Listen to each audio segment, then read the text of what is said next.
Ships' figureheads. Ships' figureheads have a long history embodying religion, symbolism and superstition. The ancient seafaring civilizations all had figureheads on their vessels.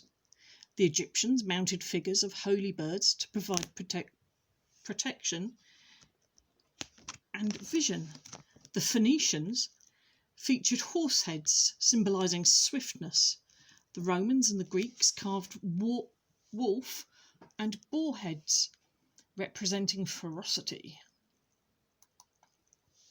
In the 8th century, Viking longships displayed dragons and serpents. The Bayeux Tapestry tells the story of William of Normandy's conquest of England in 1066 and shows the invading ships with figureheads of lions and dragons. By the 13th century, it was popular in Northern Europe to feature a swan, signifying grace and mobility. Naval figureheads. The design of sailing ships evolved over the next 3 centuries, and British naval galleons often had carved animals such as lions as figureheads. Lion figureheads went out of fashion, though, towards the end of the 18th century, and they were replaced by full-length human forms, especially classical or mythological figures, and as many sailors could not read, they often represented the name of the ship. In 1796, the Admiralty tried to abolish figureheads altogether on new ships, but the order wasn't wholly complied with. Many sailors felt a ship without a figurehead would be an unlucky vessel.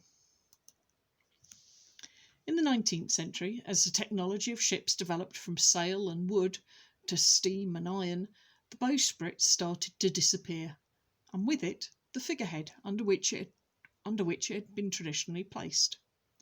The last Royal Navy ship with a figurehead was HMS Espiegel. L'Espiegel means frolicsome, and the carved figurehead woman wore jewel-encrusted bangles and a masquerade mask. The ship was broken up in 1923, and the figurehead was put on display at the Royal National Museum of the Royal Navy. How to make a dragon figurehead. So, last week I really enjoyed making my Viking longship, but I wasn't happy with the cardboard figurehead. So I decided to make one out of milk bottles. So I used 3 dry, clean milk bottles.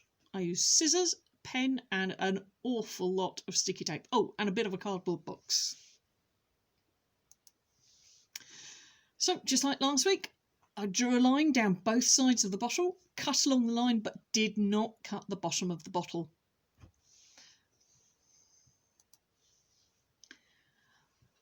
Now, here is a tricky bit. You might need help with this.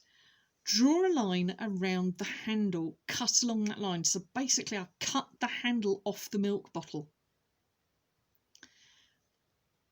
I then stuck that handle back on, but up above where it used to be, so that they face had a bit more height to it. Unfortunately, there's a big hole in the bottle, so I then cut a patch out of a cardboard box and I stuck that into the hole because I don't really want a hole in the front of the dragon face.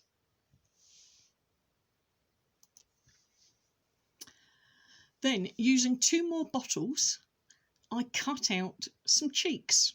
Basically, cheeks to make the face a bit fatter, and the faces get stuck on to either side of the bottle. Then, using the same bottle, I cut out 2 ear shapes. I cut up the centre of the ear, folded it over to make it a more 3D ear. I then attached the ears from behind the handle. Then, using half bottle tops and other bits of plastic from the bottle, I created some eyes. These were tricky and I did end up using the glue. Sorry, camera problems. This was tricky and I did end up using a hot glue gun. But I think it was worth it. Dragon figurehead's nearly finished. I need to add some teeth and some colour. Have a go, see if you can make a better dragon head. I've also given you this. It's how to make it out of cardboard, which might be a lot easier. Have fun. Bye.